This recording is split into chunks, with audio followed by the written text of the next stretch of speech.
Welcome to the Connected Kidz Podcast. My name is Josh Davison. I'm one of the co-founders and head coaches at Connected Kidz. The purpose at Connected Kidz is to help parents and practitioners master the fundamentals of the Melillo Method so they can help their children or clients with autism and other neurological conditions, to give you the tools, knowledge and confidence that you need to start making a difference today. Let's get into it. Hey everyone, my name is Josh Davison and I'm one of the co-founders and coaches at Connected Kidz, and today we're going to do a spotlight of one of our coaches, and we have our head coach with us here today. Sarah, how are you doing today? I'm good, thanks, Josh. How are you? Yeah, very good, thank you. Thanks for being willing to do this. It can be a bit scary getting in front of the camera. How do you find it? Oh, not too bad, knowing that it's not like a live audience, so it's me at ease a little bit. How does it compare to getting in front of the kids and having to manage them for a 30-minute session? Oh, I just find the kids are so honest, aren't they? And they're just like so easy to work with because you can be super silly and nobody's judging you. It's just always fun. When you're talking to adults, I don't know, I find it a bit more tricky. I prefer kids, children, just, yeah, all the fun that comes with it. Yeah, sessions are super fun. So tell us a little about yourself. Where do you live? What do you like to do? Your family? I live on the Gold Coast of Queensland, Australia, and I have two boys, 12 and almost 14. I'm a teacher, specializing in the little ones, so it's like early childhood education, and I absolutely love the beach. I love surfing particularly. It evolved a lot in nippers, getting the kids safe in the water and that. My absolute life passion is surfing. The beach is my happy place, being out there in the water, just feeling that water on me is just, yeah, my happy place. I have to do that every day. That's why I love Connected Kidz. It kind of incorporates all of that into one. I get to teach, I get to hang out with kids, and I get to do physical activity, which we know just feels great, so it's just, yeah, combining everything I love about life and helping people, giving back, and yeah, just feeling like I'm important. I'm making a difference to people. Yeah, for sure. I find that one of the things that we do with kids that we work with is we do a history with the parent, and we always ask them about things that they've noticed that have helped with the child, or things that might maybe contribute to some of the symptoms. And I find for me that I often get the water is something that helps. You were saying that you need it every day and it's really important for you. I'm the same. I love to surf and be in the beach, but it seems like this is something that is standard across, a lot of people, and that the kids that we work with, especially, that there's some benefit and some magic. I've had clients that told me that when my kid's having a meltdown, I just throw them in the pool and then that calms them down. That's what works for them. That's really common, actually. One of the things, we ask them about positive influences on the kids, and often it's swimming or a long bath. Those are the things that calm the kids down, and that they just love being under the water, which I find fascinating, because that's just the most incredible thing when you're in the ocean and you go under and you open your eyes and you're looking out and there's just this big blue of nothing, but it's got so many opportunities, I guess. And I just feel like I can connect with the kids because I understand that feeling so well. Yeah, me too. So you mentioned that you've studied and worked with kids. You studied early childhood and you also studied fitness. So how did you get into those areas? When did you decide that was going to be your passion and what you wanted to dedicate your life to? So as a junior, I was a competitive surfer. So just really interested in how to be the best surfer and how to be fit, So I was really interested in like the gym and all the extra stuff I could do outside of just surfing. Even though I just wanted to surf 8 hours a day, there's a lot of other things you could do to make my surfing better, to make my body stronger. So I learned a lot about that and loved it. And then I studied sports management and fitness science when I left school, but then had the opportunity to surf on the world tour for a little bit. Didn't quite make it onto the elite tour, but loved traveling around, meeting people, and just surfing the best waves in the world, which was incredible. And then I took that experience and started working with children, teaching them to surf. So I was teaching and teaching children to surf, which was lovely because I was doing both things. Yeah, I just found that was the best way to do it. And then I did my Bachelor of Education in early childhood just because I love working with the kids, just combining both of those passions into one. Awesome. And how would you say that training, as well as your passion for surfing and for being active, how has that helped your style or your methodology with the clients that you work with now? Look, I can really identify with the kids, especially the children with ADHD. They've got so much energy, they're buzzing around, and we need to try and calm them down. And I completely understand kids that are bottled up all day, especially at school. You got to sit still, be quiet, not do anything. And having two boys, I understand that is so hard, and when you've had a rainy day or the lockdowns and stuff, they were just bouncing off the walls like ridiculous. So I understand that kids need to move, and I understand the importance that when kids move, they're so much better. They can take in everything else around them. They can be calmer. And it's just, yeah, it's better. The benefits of exercise are huge. And a lot of people don't understand that. So it's really cool getting that across to some parents that don't understand how important physical activity is in the development with children. Yeah, for sure. So instead of, like, most of the time they're being told to sit still and be quiet, when actually what their body needs and is craving is the movement. Yep. And so maybe that's one of the reasons why we get a lot of positive feedback about our therapy compared to other therapies, because it's not a sit in a chair and you're going to have to listen or talk or do some academic or cognitive style thing. They're moving, like the whole 30 minutes is, they might start with some deep breathing, but that's like a minute where we try to get them in the zone and get them calm, and then they're moving for the rest of the 30 minutes, which suits most of their, natural desires. Yeah. And I think, look, we also get a lot of the kids who struggle physically. They don't have high muscle tone or good gross motor skills or fine motor skills. But there's also so much you can do with those children, and seeing their progress when you start working with children like that and they don't like to move too much. And then as you progress through the program, you see them starting to enjoy physical activity more and more. And that is probably one of the most rewarding things about Connected Kidz, is getting them to enjoy movement.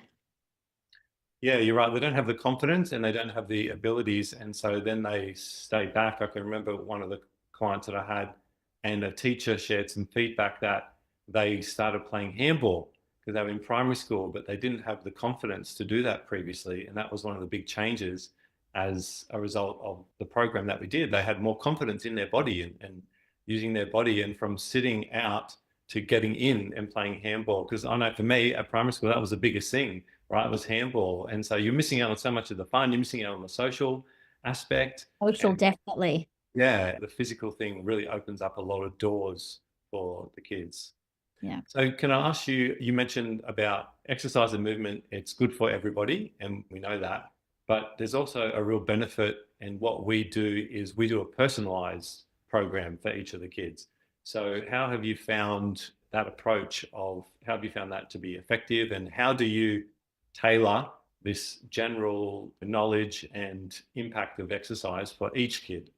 So again, I get a lot of the really little ones, so like the 2-3-year-olds, and often the parents will be like, oh, look, they won't do anything, they won't listen, they can't do stuff. And it's finding what they're interested in, whether that's dinosaurs or princesses or wearing wigs, like anything to make it fun, and just starting the program where the kids are at physically, and then bringing in that aspect of fun. So like one little boy I worked with, I think it was near Halloween, and it was like our second or third week, and he just had this really exotic wig on. And I was like, just wait a minute. And I went to my dress up box and I got this big blonde afro thing. And he was just like, oh my gosh, this is the best thing ever. So his mom had to keep going out and buying all these wigs. And like our whole program, we had these different wigs that we would wear.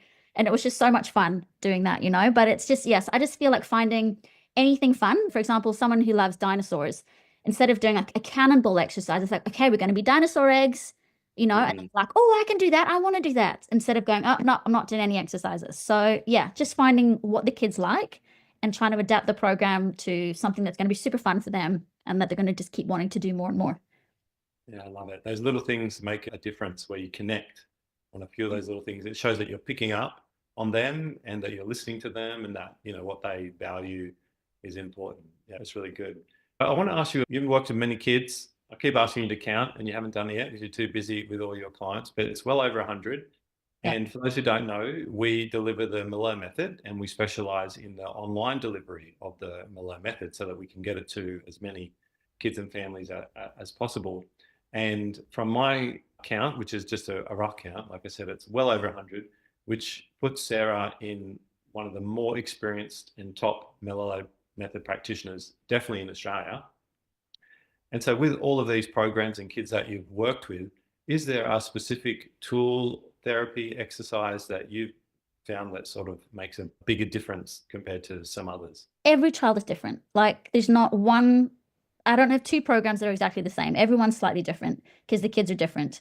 I think the common best benefit I've seen is just keeping it fun. You know, when you keep it fun, it keeps the kids engaged. It's a 16-week program and it's intense. So you can get children starting to get bored towards the end and they're tired.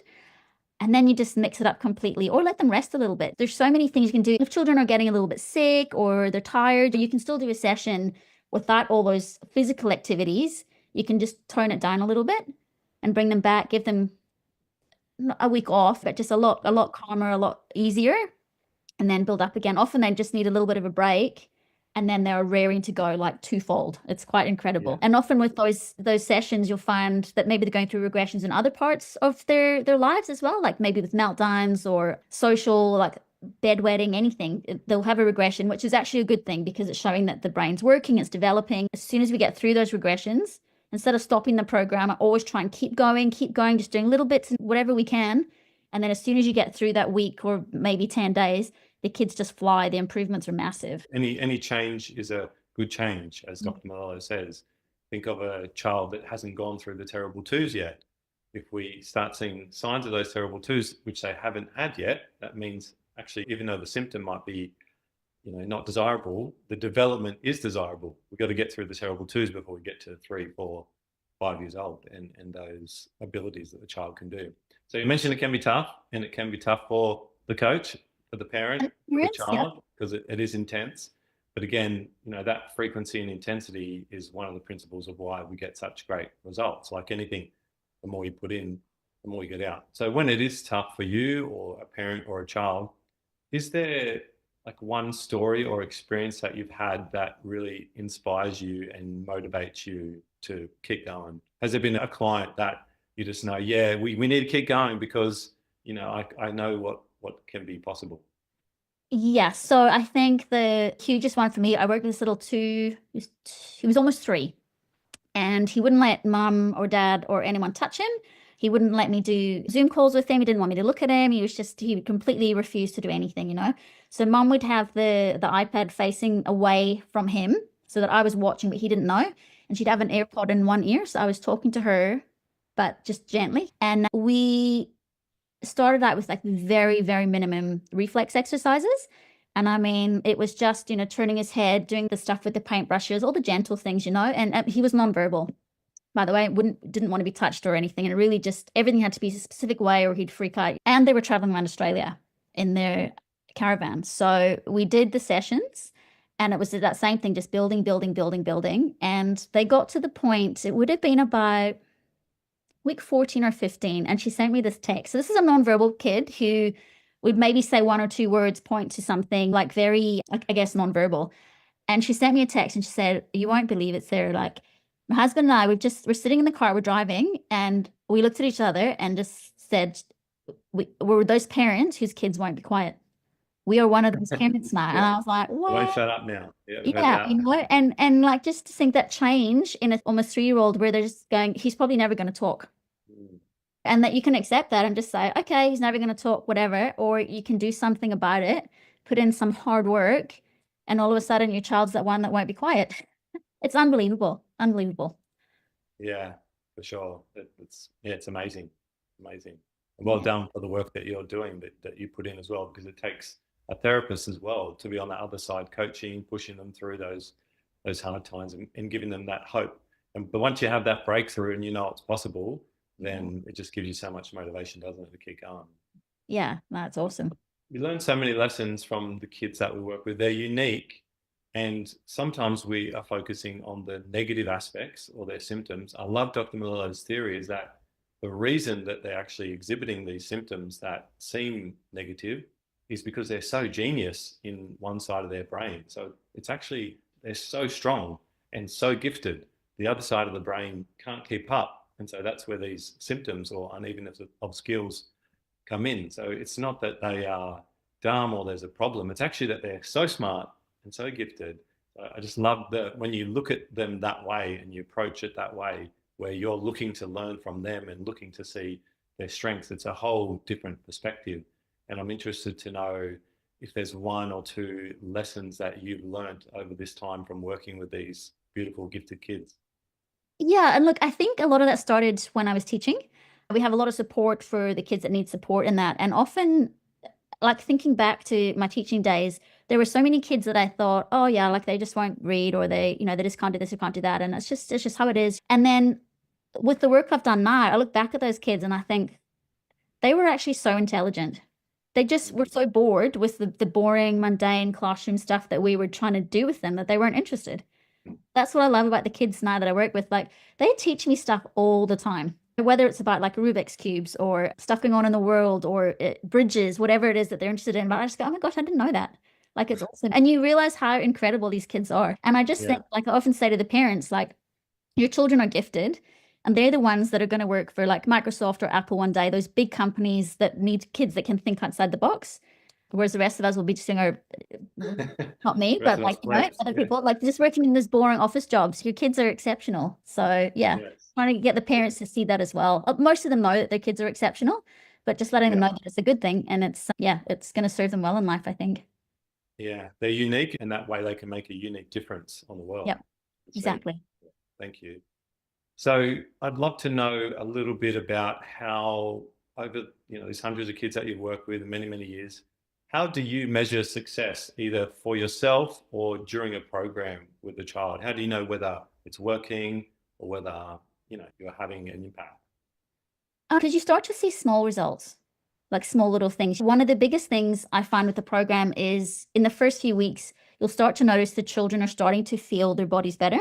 They might be more hungry or more thirsty, or the mom might just say, they actually slept through last night, or they're going to the toilet better. Like, do these little things that you start to notice. And straight away you're smiling, but you're trying to like just keep it cool because you want the parents to notice the things, not you. If I keep telling them, oh, but this is good, that's good, they need to notice and tell me. I do it the other way around. I say, I'm like a fortune teller. I'm going to tell you in 4 weeks, the teacher's going to tell you, hey, he's sitting still in class now, or he's getting through all his work. Or you're going to tell me, hey, he slept through the night. And they'll say, remember when I told you at the start, 4 weeks was going to happen, 8 weeks? You don't make guarantees, but when you do it enough times, you sort of get a picture of what the class is going to be like. So I like to take the credit. You don't. It's a different approach. Well, often I'll ask little questions. I'll be like, oh, like, how have they been sleeping this last week? Or how have the meltdowns been going? And they'll go, actually, it was really good this week. On the odd occasion, you get parents who just refuse to see any benefits. And you can look at them and go, well, hang on a minute. 3 weeks ago, you said that they were sleeping through, or, they're not car sick anymore when you're driving in the car, and like little things, or, the buzzing from the flies doesn't bother them anymore. And they're like, oh, no, that's just because it's winter. There's no flies around. And like, oh, okay. I love seeing just those little improvements, because if you're seeing the little improvements, you're on the right track, things are happening, the program's right for them, and the bigger ones are coming. Awesome. Thank you. And I do love that we have those processes in place, like you say, that we get them to tell us where they're at, a baseline of their main things that they're working with, whether that's bedwetting, or it's meltdowns, or speaking. We'll tell them how many words are they saying and how often are they initiating a conversation. And then we write that down. And then when they tell you later, I'm not sure if anything's working. Well, you told me a month ago they were only saying 1 or 2 word sentences. And now you just told me they're saying 5-word sentences. Yeah, it might not be what all the other kids are doing, but that's amazing progress for your child. Yeah. I only got one more question for you, Sarah. So is there anything else that you would like to share about your journey, about the program, about the kids that you work with? Just that I love it. It's the most rewarding thing I've ever done. I don't know if I'll ever go back to teaching in the classroom, because teaching in the classroom is rewarding as well. I loved it. But this is so much more rewarding, and you're helping not just a child, but you're helping the whole family. And that just has knock-on effect for everybody, and then they tell people, and they get more and more people into it. And the more people doing the Melillo Method, I just think the world's going to be a better place. So yeah, if you have any issues or you think something's wrong, look into the Melillo Method. It's been the best thing I've found. Yeah. Sarah, if someone wants to learn more about our therapy and what we do, where would you recommend they go? Our website at connectedkids.com.au, that's with a Z. Heaps of free resources there, lots of extra information and videos. But I think the best person to call is our support manager, Mel. She's had a gorgeous little boy who's gone through the program a few times now, and she's just incredible with the information she can give you before you've even started the program. So. Thank you. And thanks for your time, Sarah. Thank you for what you do. You're an amazing coach, and you're not only helping the kids, but now you're mentoring other people in the method so that more people can be out there helping kids and families. Really so blessed to have found the Melillo Method and to be able to deliver that to kids and families through Australia and throughout the world. So keep up the good work. Thanks, Josh. Thanks so much for having me and for giving me this opportunity to do something that I absolutely love. Thanks so much for listening to the Connected Kidz Podcast. Hope you got some great value out of this episode. If you're ready to get started, please visit our website, connectedkids.com.au, whether you're a parent with NDIS funding wanting us to work with your child, or whether you're a therapist wanting to start implementing this in your clinic. Until next time, let's keep inspiring change one child at a time.